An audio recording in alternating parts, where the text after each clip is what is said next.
મિત્રો, આજે હું તમને જે વાત કરવા જઈ રહ્યો છું, એક વ્યક્તિએ અમારો વિડીયો જોયો અને આજે મને મળવા માટે આવ્યા હતા. આપણે એનું નામ નહીં લઈએ, પણ કેટલો ડિફરન્સ પડે છે, કેટલો ફરક પડે છે, એના માટે મારે તમને આજે વાત કરવી છે. એ ભાઈ એવું કીધું, હું ગામડે ગયો હતો અને મારા મોટા ભાઈ ગામડે રહે છે. તો ગામડે ગયો તો પછી ટોયલેટમાં ખુરશી પડી હતી ભેગી કરેલી. એટલે આપણે ગામની અંદર ઊભું ટોયલેટ ન હોય ને, તો ત્યાં કોઈને તકલીફ હોય તો ખુરશી રાખતા હોય.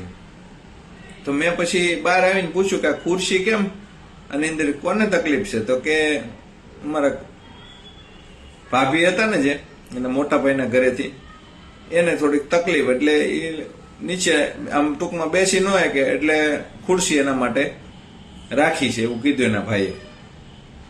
પછી કીધું તો પછી ઊભું ટોયલેટ બનાવી નખાય ને એમ. તો કે એ બધું પછી પાણીનો ટાંકો મૂકવો પડે ને ઉપર, એવું બધું થાય.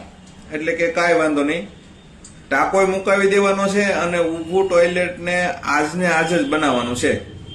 તો કે ના ભાઈ, એવી કઈ ઉતાવળ નથી, આપણે પછી બનાવી નાખશું. ગામડાના માણસોને શું હોય કે ભાઈ આપણે પૈસાનું બધું સેટિંગ થાય ત્યારે કરીએ ને, તમે તો શહેરમાંથી આવો એટલે કહી ગયો, એમ થોડું ચાલે. તાત્કાલિક કે મેં એને કીધું કે ભાઈ તારે પૈસા તમને હું આપીશ છે, પણ તમારે આ બનાવવાનું છે, આજે જ શરૂ કરી ગયો. એટલે કે કાંઈ વાંધો નહીં. પછી મેં કે ફોન ઉપાડી અને એક જગ્યાએ 51,000 રૂપિયા દાન લખાવ્યું હતું ને, એને મેં કહી દીધું હળુક દઈને કે ભાઈ મારે થોડીક તકલીફના કારણે હું દાન આપી શકું એમ નથી, અત્યારે કેન્સલ કરી નાખો, પછી હું પાછું મારે ફર થશે ત્યારે હું લખાવી. એટલે સામેથી એવો જવાબ આવ્યો કે ના તમારું લખેલું રહેવા દઈશ, તમને જયારે સગવડ થાય ને ત્યારે તમે આપજો. એટલે કીધું ના એ અત્યારે એ બાબતનો લીટો જ મારો, ફરીને પાછું મને યોગ્ય લાગશે તો હું લાખ લખાવીશ, પણ અત્યારે 51,000 ઉપર લીટો મારો. અને એમાંથી પૈસા મેં મારા ભાઈને આપ્યા.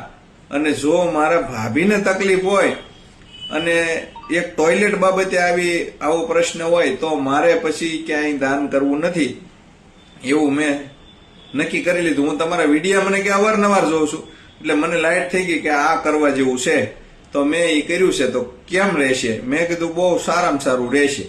પહેલા આપણે આપણા અંડરમાં, આપણા પરિવારમાં કે આપણા ભાઈઓ ભાંડુમાં, બહેનો દીકરીઓમાં ક્યાંય પણ તકલીફ હોય તો પહેલા ન્યા સેવા કરવી જોઈએ. એટલે પછી તો મેં એને કીધું કે જે ખર્ચો થાય, બાકી ટોયલેટે ઊભું બનાવી નાખો, ઉપર પાણીનો ટાંકો મોટો મુકાવી ગયો અને ફિટિંગ કરી નાખો, એટલે કોઈ જાતની ઝંઝટ જ નહીં પછી. કારણ કે એક પછી હવે આજે મારા ભાભી છે, તો પછી કાલે મારા ભાઈને વૃદ્ધાવસ્થા આવે તો એને તકલીફ થાય. આપણે શહેરમાંથી ત્યાં જઈએ તો આપણે પણ થોડુંક યુઝ કરવામાં સારું પડે. એટલે પછી મેં કે આવો નિર્ણય લીધો છે. મેં કીધું બહુ સારામાં સારો નિર્ણય લીધો છે, ખૂબ ખૂબ અભિનંદન. પણ મને કે મેં કીધું એને આપણે વિડીયો બનાવી નાખીએ, તો મને કે ના મારું નામ તમે નહીં દેતા. મેં કીધું તમારું નામ નહીં દઈએ, હાલો આપણે ગુપ્તમાં આંકી નાખીએ. એટલે આવી કોઈ તકલીફ હોય તો પેલા સોલ્યુશન પરિવારમાં લાવવું, અને પછી આપણે તમતારે ના નથી કરોડ લખાવી નાખવાનું, પણ એથી ઉપર હોય તો જેટલી મજા આવે એટલી લખાવી નાખવાની છૂટી. પણ પેલા આ સમસ્યા ઘરની હોય એ દૂર થઈ જાય, પછી તમતારે વધે ભલે નહીં, ખોબે ને ધોબે આપણે દાન કરી નાખીએ, એનો કોઈ ઇસ્યુ નથી. ધન્યવાદ. આપ સૌનો ખૂબ ખૂબ આભાર. વિડીયો ગમ્યો હોય ને તો શેર જરૂર કરી દીજો.